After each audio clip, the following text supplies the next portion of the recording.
আমি সপ্তাহে ৩ দিন গ্রামে থাকি। এইবার আরো লম্বা সময় ৫ দিন ছিলাম। যাদের বাসায় আইপিএস নাই তারা কিন্তু বুঝতে পারে লোডশেডিং কাহাকে বলে, কত প্রকার ও কি কি। ১০ থেকে ১২ ঘন্টা, সামটাইমস ইভেন মোর কারেন্ট থাকে না।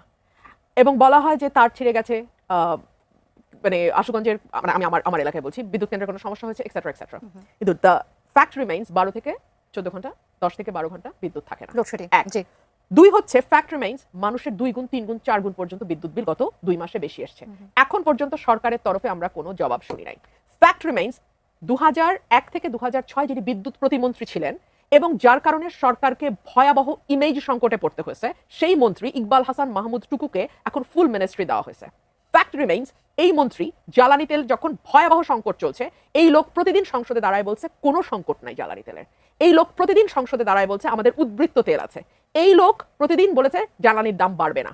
এরপরে যখন ঠিকই ১২৫ টাকার অকটেন ১৪৫ টাকা হলো, অমনি আমরা দেখলাম লাইন গায়েব হয়ে গেল। এই লোক যখন ফুল মিনিস্টার তখন একবার যেমন জ্বালানি তেলের সংকট হলো, এরপর আরম্ভ হলো গ্যাসের সংকট। এবং এমনই গ্যাসের সংকট যে গত ১৫-২০ দিন কোনো চুলা জ্বলে নাই। আমি ঢাকার এলিফ্যান্ট রোডে থাকি, ১৫ দিন কোনো চুলা জ্বলে না। আমি মাটির চুলা রান্না করেছি এবং এরপর আমি সিলিন্ডার খেয়েছি, কারণ আমার বাসা পুরনো বাসা, এখানে গ্যাস লাইন আছে।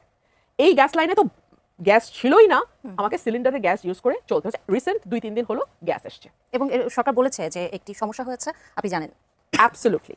কিন্তু আমার প্রশ্ন হলো, সমস্যা গ্যাস বিদ্যুৎ এগুলো হচ্ছে মানে একেবারে ভয়াবহ প্রয়োজন। আমি আমার বাসার প্রয়োজনের কথা বলছি না। যেই ফ্যাক্টরিটা বন্ধ হয়ে গেল, যেই ফ্যাক্টরি থেকে ৫০০ সামথিং লোক ছাঁটাই হয়ে গেল, এই খবরও তো আপনারা নিশ্চয়ই দেখেছেন যে কিছু কারখানা লোক ছাঁটাই করে দিয়েছে, কারণ তাদের প্রতি সেকেন্ডে উৎপাদন ব্যাহত হচ্ছে। এই মন্ত্রীর কারণে ১ থেকে ৬ সরকার ডুবেছিল। এখন আমি দেখি এই মন্ত্রী, যাকে খাম্বা মন্ত্রীও বলা যায়, এই খাম্বা মন্ত্রী এখন বলতেছেন বসুন্ধরার মতো কিছু অলিগার্কের হাতে তেলের এটা তুলে দেবেন, বিপিসি কে সরিয়ে এটা বেসরকারি খাতে উনি দিয়ে দেবেন। উনি সামলাতে পারবেন? কিছু অলিগার্ক আওয়ামী লীগ পুষেছিল এবং আওয়ামী লীগকে তার প্রাইস পে করতে হয়েছে। এবং আপনাকে মনে রাখতে হবে, অলিগার্ক পুষতে গিয়ে আওয়ামী লীগ কিন্তু অন্তত সংকট সামাল দিয়েছিল। ২০০১ থেকে ৬ যে ভয়াবহ বিদ্যুৎ সংকট, আপনার আমার দুজনেরই কিন্তু যথেষ্ট বয়স হয়েছে ওই সময়টা মনে রাখার। হ্যাঁ, আমরা কেউ ভুলে গেছি বিষয়টা তেমন না।